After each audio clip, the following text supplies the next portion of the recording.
Hello student, welcome to brain child IAS academy. हम आज का पीआईबी का न्यूज़ डिस्कस करेंगे।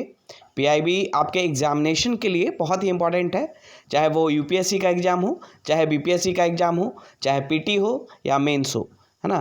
क्योंकि पीआईबी गवर्नमेंट के द्वारा रिलीज किया जाता है और जो भी हर मिनिस्ट्री के द्वारा ये अपडेट्स दिया जाता है, तो इससे आपको करेंट अफेयर्स पे काफ़ी पकड़ होगा, है ना। और डेली बेसिस पे अगर पीआईबी को फॉलो करते हैं तो करेंट अफेयर्स पे आपकी कनेक्टिविटी बनी रहेगी, है ना। जो भी इवेंट्स होते हैं गवर्नमेंट की तरफ से या जो भी देश में जो भी इवेंट होता है वो आपका यहाँ पे अपडेट होता रहता है ना। तो फर्स्ट न्यूज़ की तरफ चलते हैं। तो पहला न्यूज़ है, जैसा कि आप स्क्रीन पे देख पा रहे होंगे, the president of India undergoes cataract surgery eight army hospital. तो ये हमारे एग्जामिनेशन पॉइंट ऑफ व्यू से इम्पॉर्टेंट नहीं है। हम वही उसी न्यूज़ को कवर करेंगे जो हमारे एग्जामिनेशन पॉइंट ऑफ व्यू से इम्पॉर्टेंट होगा, चाहे वो बीपीएससी का एग्जाम हो चाहे यूपीएससी का एग्जाम हो। ओके, सेकेंड जो न्यूज़ है आप देख सकते हैं, PM congratulates table tennis player Manika Batra for winning bronze medal at Asian Cup, है ना। Bronze medal at Asian Cup. तो यहाँ पे इम्पॉर्टेंट क्या है हमारे लिए कि एशियन कप में जो टेबल टेनिस का जो एशिया कप हो रहा है ना, उसमें मनिका बत्रा ने ब्रॉन्ज मेडल जीता है। अब इस तरह का जो न्यूज़ है, जो फैक्ट है, वो बीपीएससी के प्रीलिम्स एग्जामिनेशन में पूछ सकता है। तो हम यहाँ पे वो सारे न्यूज़ कवर करेंगे जो या तो बीपीएससी में या तो यूपीएससी में पूछा जा सकता है ना, या तो पीटी में या मेंस में पूछा जा सकता है। तो एशियन कप, जो टेबल टेनिस का जो एशियन कप हो रहा है, उसमें मनिका बत्रा ने ब्रॉन्ज मेडल जीता है और पीएम ने उन्हें कॉन्ग्रेचुलेट किया है। तो ये हमारे लिए इंपॉर्टेंट है, इसके डीप में जाने की जरूरत नहीं है। सेकेंड जो न्यूज़ है वो अरुणाचल प्रदेश से है। अरुणाचल प्रदेश में देखिए यहाँ पे क्या न्यूज़ है, इस न्यूज़ को कवर करते हैं। PM respond to people's reaction to development works on Arunachal. देखिए कल कंटेक्स्ट को समझते हैं पहले। कल प्राइम मिनिस्टर ने अरुणाचल प्रदेश में 2 या 3 कुछ योजनाओं को, प्रोग्राम्स को लॉन्च किया है, इनॉग्रेट किया है, और उसी में जो लोग हैं वो अच्छा रिएक्शन दिया है ना। पीएम को थैंक्स बोला है, ताकि नॉर्थ ईस्ट में ये सारे कदम उठाए जा रहे हैं। आपको पता है कि नॉर्थ ईस्ट हमारे लिए काफ़ी इंपॉर्टेंट है ना। नॉर्थ ईस्ट हमारे लिए स्ट्रेटजिक पॉइंट ऑफ व्यू से भी काफ़ी इंपॉर्टेंट है, डेवलपमेंट पॉइंट ऑफ व्यू से भी काफ़ी इंपॉर्टेंट है, सिक्योरिटी के पॉइंट ऑफ व्यू से भी काफ़ी इंपॉर्टेंट है, और इंटीग्रिटी के पॉइंट ऑफ व्यू से काफ़ी इंपॉर्टेंट है। तो नॉर्थ ईस्ट में जो भी डेवलपमेंट प्रोग्राम लॉन्च किए जाएंगे वो इसलिए किया जाएगा ताकि नॉर्थ ईस्ट को मेन स्ट्रीम ऑफ डेवलपमेंट में जोड़ा जाए। और कौन कौन से प्रोग्राम लॉन्च किए गए हैं कल? तो Modi the prime minister inaugurated, आप देख सकते हैं, दोनई पोलो एयरपोर्ट ईटानगर में। ईटानगर कहाँ है? अरुणाचल प्रदेश की राजधानी है ईटानगर, है ना। तो दोनई पोलो एयरपोर्ट को इनॉग्रेट किया गया है। दोनई पोलो एयरपोर्ट को इनॉग्रेट किया गया है वहाँ पे ईटानगर में, ताकि कनेक्टिविटी को अच्छा किया जा सके, है ना।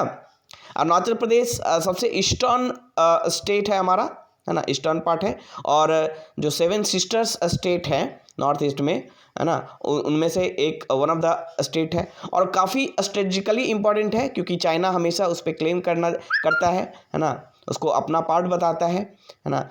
तो इसलिए इंपॉर्टेंट है कि हम कनेक्टिविटी को बढ़ाएं, अरुणाचल प्रदेश में सिक्योरिटी को बढ़ाएं, और उसके लिए इसी सेंस में दोनई पोलो एयरपोर्ट वहाँ पे इनॉग्रेट किया गया है, ताकि कनेक्टिविटी को और भी सुदृढ़ किया जा सके। साथ ही साथ 600, यहाँ आप देख सकते हैं, 600 megawatt Kameng hydro power station भी इनॉग्रेट किया गया है कल, एस्टरडे, है ना। Kameng hydro power station, Kameng नदी आपको पता है, कामिंग नदी का ओरिजिन जो है वो अरुणाचल प्रदेश में है। ये ब्रह्मपुत्रा की ट्रिब्यूटरी है, और ये आसाम में तेजपुर के पास ब्रह्मपुत्रा से आकर मिलती है। है ना। तो ये फैक्ट आपको याद रखना है। Kameng hydro power station inaugurate हुआ है, तो कामेंग नदी के बारे में कुछ फैक्ट आपको याद रखना है कि अरुणाचल प्रदेश में इसका ओरिजिन है, ब्रह्मपुत्रा की ट्रिब्यूटरी है, और ये तेजपुर के, असम में तेजपुर के पास ये आकर ब्रह्मपुत्रा में मिल जाती है ना। तो ये अरुणाचल प्रदेश और असम में बहती है ये नदी। तो ये 2 प्रोजेक्ट को लॉन्च किया गया है। इसी के रिस्पॉन्स में लोगों ने पीएम को थैंक्स किया है, पीएम ने भी उसे इसका रिस्पॉन्ड दिया है। तो ये हमारे लिए इंपॉर्टेंट था। नेक्स्ट न्यूज़ की ओर चलते हैं, है ना। नेक्स्ट जो इंपॉर्टेंट न्यूज़ है हमारे लिए वो है, बहुत ज़्यादा इसके डीप में नहीं जाना है, but factual point of view से ये न्यूज़ हमारे लिए इंपॉर्टेंट हो सकता है ना। ये न्यूज़ हमारे लिए इंपॉर्टेंट क्या है? Union ministry Sarbananda Sonowal inaugurates regional research institute of यूनानी मेडिसिन इन सिलचर। सिलचर कहाँ है? आसाम में। और सिलचर में रीजनल रिसर्च इंस्टीट्यूट ऑफ यूनानी मेडिसिन इनॉग्रेट किया गया है ना। तो ये इंपॉर्टेंट है, फैक्ट के रूप में पूछा जा सकता है कि रीजनल रिसर्च इंस्टीट्यूट ऑफ यूनानी मेडिसिन कहाँ लॉन्च हुआ है? सिलचर में, ठीक है, आसाम में। बस ये इंपॉर्टेंट है। आपको पता है कि आयुष जो है, जो आयुष मंत्रालय है जिसमें आयुर्वेदा है ना, आयुर्वेदा, यूनानी है ना, ये सारे जो पद्धतियां हैं, मेडिसिन की पद्धतियां हैं, उनको शामिल किया गया है। उसी के तहत यूनानी मेडिसिन के लिए रिसर्च के लिए एक रीजनल रिसर्च इंस्टीट्यूट स्टार्ट किया गया है, इनॉग्रेट किया गया है। कहाँ पे? सिलचर, आसाम में। नेक्स्ट जो न्यूज़ है, जो इम्पोर्टेंट न्यूज़ है हमारे लिए वो है रक्षा मंत्री Shri Rajnath Singh to attend Asian defence minister plus meeting and India Asian defence minister meeting during his visit to Cambodia on November 22-23। अभी आपको पता है कि आसियान का मीटिंग हुआ है ना। आसियान एक कंट्री है, association of south east Asian nation, जो उनका एक मीटिंग हुआ था, और उसी के साथ साथ साइड लाइन पे आसियान इंडिया का भी मीटिंग होता है। ये तो सभी लोगों को पता है कि आसियान इंडिया का मीटिंग होता है, और इस बार 30 ईयर्स हुआ है। आसियान इंडिया मीटिंग का 30 ईयर्स पूरा हुआ है, तो इसलिए भी इंपॉर्टेंट है हमारे लिए। तो मेंस पॉइंट ऑफ व्यू से भी इंपॉर्टेंट है। इस पर आपको डिटेल में जाके पढ़ना होगा। ये टॉपिक इंपॉर्टेंट है क्योंकि 30 ईयर्स पूरा हुआ है आसियान इंडिया का, तो आप वहाँ पे डिटेल में जाके उसको देखेंगे। इसके साथ साथ यहाँ पे जो बहुत कम लोगों को पता होता है वो है आसियान डिफेंस मिनिस्टर्स प्लस, ठीक है, आसियान डिफेंस मिनिस्टर्स प्लस, है ना। तो आसियान डिफेंस मिनिस्टर्स प्लस जो मीटिंग है वो फर्स्ट टाइम 2010 में हुआ था, है ना।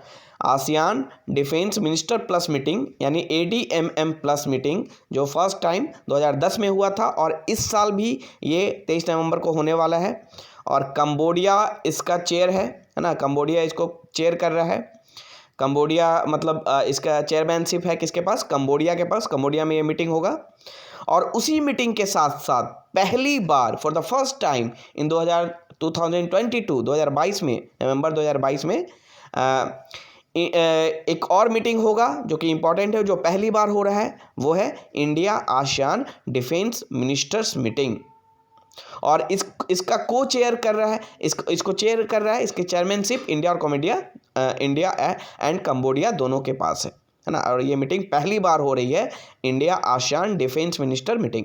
देखिए, इंडिया आसियान मीटिंग तो हर साल होता है, और 2022 में 30 साल उसका पूरा हो रहा है। लेकिन एक न्यू इनिशिएटिव लिया गया है, वो है India ASEAN defence minister meeting, जो कि पहली बार हो रही है।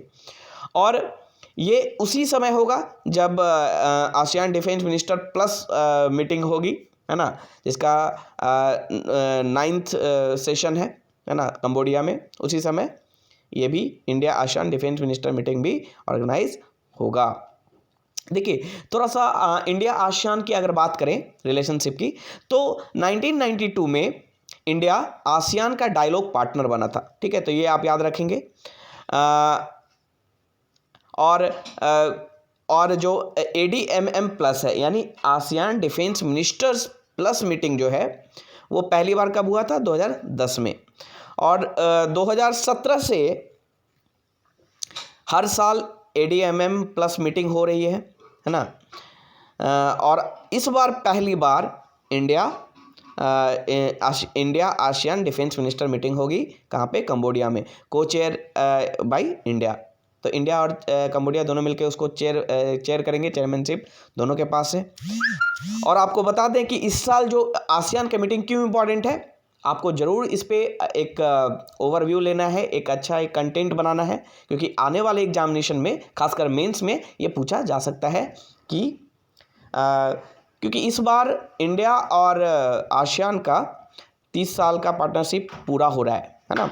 और साथ ही साथ इंडिया आसियान का जो रिलेशन है वो अपग्रेड हो चुका है, एलिवेटेड हो चुका है, एलिवेटेड होकर कॉम्प्रिहेंसिव स्ट्रेटजिक पार्टनरशिप हो गया है नवंबर 2022 में। तो ये भी हमारे लिए इम्पॉर्टेंट है। तो इसलिए इंडिया आसियान रिलेशन काफ़ी इम्पॉर्टेंट है ना, दो कारणों से। एक तो India ASEAN defence minister first time start हो रहा है, दूसरा इंडिया आसियान का 30 साल पूरा हुआ है मीटिंग का, और इंडिया आसियान का जो रिलेशनशिप है वो एलिवेट होकर कॉम्प्रिहेंसिव स्ट्रेटजिक पार्टनरशिप रिलेशनशिप हो चुका है। देखिए, कॉम्प्रिहेंसिव स्ट्रेटजिक पार्टनरशिप क्या होता है? स्ट्रेटजिक पार्टनरशिप होता है किसी खास स्ट्रेटजी में, किसी खास फील्ड में पार्टनरशिप होना। मान लीजिए इन्वायरमेंट में, या फिर इन्वायरमेंट के क्षेत्र में, या डिफेंस के क्षेत्र में पार्टनरशिप होगा जिसमें एक दूसरे को ही कॉपरेट करेंगे। तो स्ट्रेटजिक पार्टनरशिप का मतलब होता है किसी खास फील्ड में पार्टनरशिप होना, है ना, किसी खास स्ट्रेटजी पे मिलके काम करना, चाहे वो डिफेंस का क्षेत्र हो सकता है, इन्वायरमेंट का क्षेत्र हो सकता है, एग्रीकल्चर का क्षेत्र हो सकता है। तो उसको कहते हैं कॉम्प्रिहेंसिव स्ट्रेटजिक पार्टनरशिप। और जब स्ट्रेटजिक पार्टनरशिप में कई सारे फील्ड में जब पार्टनरशिप बनता है तो उसे ही बोलते हैं कॉम्प्रिहेंसिव, है ना। तो आप यहाँ पे ध्यान रखेंगे। नेक्स्ट जो न्यूज़ है हमारे लिए इम्पोर्टेंट, वो है ये न्यूज़ है, after assuming the G20 presidency, Shri Narendra Modi government to assume the chair of global partnership on AI। आपको पता है कि 2023 में इंडिया चेयरमैनशिप ले रहा है, ग्रहण कर रहा है G20 का, है ना। G20 का प्रेसिडेंटशिप इंडिया के पास आ रहा है, और ये मीटिंग दिल्ली में होने वाला है ना। और इस बार BPSC में क्वेश्चन भी आया था, उस पर काफ़ी विवाद भी हुआ था, दिल्ली उसको माना गया, है ना। दिल्ली में ये मीटिंग होने वाला है।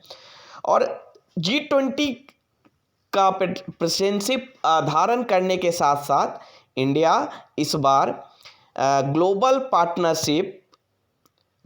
पार्टनरशिप ऑन आर्टिफिशियल इंटेलिजेंस का भी चेयरमैनशिप धारण करेगा, है ना। और ये कब धारण करेगा? पहले मैं ये बता दूं कि global partnership on artificial intelligence जो है वो एक इंटरनेशनल इनिशिएटिव है, ताकि आर्टिफिशियल इंटेलिजेंस के द्वारा जो डेवलपमेंट किया जा रहा है उसको सपोर्ट किया जा सके, है ना। आपको पता है कि आर्टिफिशियल इंटेलिजेंस का दौर आ रहा है ना। क्या है आर्टिफिशियल इंटेलिजेंस? जब मशीनों द्वारा ह्यूमन की तरह काम किया जाए, ह्यूमन कैपेबिलिटी की तरह, जो काम ह्यूमन कर सकते हैं, है ना, जो इंटेलिजेंस ह्यूमन दिखा सकते हैं, अगर वो मशीन के द्वारा दिखाया जाए तो उसे कहा जाता है आर्टिफिशियल इंटेलिजेंस। यानी ह्यूमन के द्वारा जो इंटेलिजेंस का यूज करके जो काम किया जाता है, अगर वो मशीनों के द्वारा किया जाए उसे ही कहा जाता है आर्टिफिशियल इंटेलिजेंस। तो आर्टिफिशियल इंटेलिजेंस के द्वारा जो ह्यूमन सेंट्रिक डेवलपमेंट है या रिस्पॉन्सिबल डेवलपमेंट है, उस डेवलपमेंट को प्रमोट करने के लिए, सपोर्ट करने के लिए एक इंटरनेशनल इनिशिएटिव है, उसका नाम है global partnership on artificial intelligence, है ना। और इस साल इंडिया उसका चेयरमैनशिप धारण करने जा रहा है, ठीक है। तो इसके लिए आगे हम यहाँ पे पढ़ेंगे कि जो आर्टिफिशियल इंटेलिजेंस है, आप देख सकते हैं स्क्रीन पे, वो एक्सपेक्ट किया जा रहा है कि 2035 तक, है ना, हमारा इंडियन इकोनॉमी में $967 ऐड करेगा, है ना। $967 ऐड करेगा, बिलियन, $967 बिलियन ऐड करेगा। कब तक? 2035 तक। बहुत बड़ा अमाउंट है। और लगभग 2025 तक इंडियन GDP में 450 से 500 बिलियन डॉलर ऐड करेगा ये आर्टिफिशियल इंटेलिजेंस। आपको पता है कि इंडिया एक सपना देख रहा है 2025 तक इंडिया को $5 ट्रिलियन इकॉनमी हो जाना है ना, इसकी जीडीपी $5 ट्रिलियन इकॉनमी हो जानी चाहिए। और उसमें आर्टिफिशियल इंटेलिजेंस का बहुत बड़ा रोल होगा, क्योंकि आर्टिफिशियल इंटेलिजेंस उसमें 450 से 500 बिलियन डॉलर ऐड करने वाला है, ठीक है। और जो कि हमारा जो टारगेट है $5 ट्रिलियन का इकॉनमी का, उसका 10% ये आर्टिफिशियल इंटेलिजेंस ऐड करने वाला है। आर्टिफिशियल इंटेलिजेंस के थ्रू जो भी इंडस्ट्री वर्क करेंगे वो यहाँ पे इकोनॉमी में इतना ऐड करेंगे, तो काफ़ी इंपॉर्टेंट सेक्टर है ना। और इस हिसाब से इंडिया इसको global partnership on artificial intelligence के चेयरमैनशिप को धारण कर रहा है। तो ये इंडिया का जो स्ट्रेंथ है, इकोनॉमी का स्ट्रेंथ, उसको दिखाता है ना, उसको दर्शाता है, ठीक है। और जो global partnership on artificial intelligence है वो 25 देशों का एक कांग्रीगेशन है। कांग्रेगेशन मतलब समूह, एक समूह है जिसमें 25 देश हैं। इन 25 देशों में America, UK, European union, Australia, Canada, France, Germany, Italy, Japan, Mexico, New Zealand, Republic of Korea and Singapore शामिल है, और इंडिया के साथ। और इंडिया एक फाउंडिंग मेंबर है इसका, और इसका जो फाउंडेशन हुआ था वो 2020 में हुआ था, और इंडिया एक फाउंडिंग मेंबर है। तो ये काफ़ी इंपॉर्टेंट है आपके प्रीलिम्स पॉइंट ऑफ व्यू से, है ना, चाहे वो बीपीएससी हो चाहे यूपीएससी हो। मेंस पॉइंट ऑफ व्यू से भी बहुत इंपॉर्टेंट है आर्टिफिशियल इंटेलिजेंस, और उसमें ये फैक्ट आपको यूज करना है, global partnership on artificial intelligence. Okay, तो बहुत ही इंपॉर्टेंट न्यूज़ था ये। नेक्स्ट न्यूज़ की तरफ हम बढ़ते हैं। ओके, नेक्स्ट न्यूज़ है world fishery days to be celebrated tomorrow in Daman. देखिए 21 जो नवंबर होता है वो वर्ल्ड फिशरी डेज होता है ना, और वो इस बार हम लोग सेलिब्रेट कर रहे हैं कहाँ पे, दमन में। तो ये प्रीलिम्स में क्वेश्चन पूछा जा सकता है, खासकर बीपीएससी जैसे एग्जाम में, कि जो वर्ल्ड फिशरी डे कहाँ पे सेलिब्रेट हुआ। तो दमन में, दमन एंड दीव, है ना, Dadar Nagar Haveli and Daman and Diu, जो हमारा यूनियन टेरिटरी है उसी का पार्ट है दमन, है ना। Dadar Nagar Haveli and Daman and Diu एक ही यूनियन टेरिटरी है ना, और उसका पार्ट है दमन। तो वहाँ पे वर्ल्ड फिशरी डे 21 नवंबर को सेलिब्रेट किया जाएगा। तो ये बस ये याद रखना है कि दमन में ये सेलिब्रेट हो रहा है ना। नेक्स्ट जो है, नेक्स्ट जो न्यूज़ है वो है celebrated Spanish film director Carlos Saura honoured with Satyajit Ray lifetime achievement award at 53rd IFFI international film festival of India, है ना। तो इसमें क्या है कि हर साल गोवा में ये मनाया जाता है इंटरनेशनल फिल्म फेस्टिवल, है ना, ऑफ इंडिया, है ना। इसका 53rd एडिशन है, ये याद रखना है आपको, इसका 53rd एडिशन है, गोवा में मनाया गया है।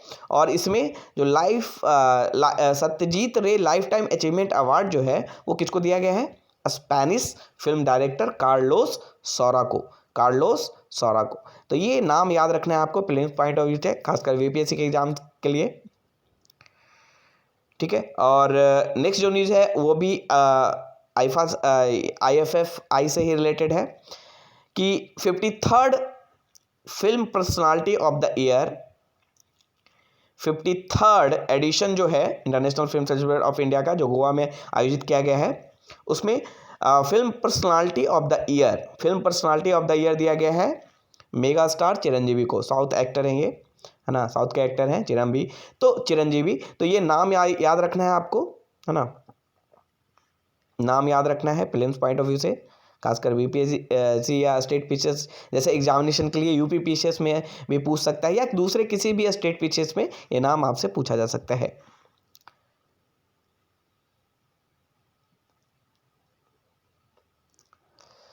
ओके, तो यहाँ पे आप देख सकते हैं ये सारे न्यूज़ थे आज के। तो ऐसे ही हम लोग डेली बेसिस पे ये न्यूज़ हम कवर करेंगे, है ना। और आपको अगर कोई न्यूज़ छूट जाता है तो अगर आप चाहते हैं कि उस पर डिस्कशन हो, है ना, डेली बेसिस पे हम पीआईबी का जो भी अपडेट होगा, जो भी रिलीज होगा वो डिस्कस करेंगे। कोई न्यूज़ अगर छूट जाता है जो इम्पॉर्टेंट है तो आप कमेंट बॉक्स में मुझे ज़रूर वो बताएंगे कि सर ये न्यूज़ छूट गया है, इस पर भी डिस्कशन करना है। तो नेक्स्ट डे हम प्रीवियस डे का उस न्यूज़ को हम कवर कर सकते हैं। Okay, thank you.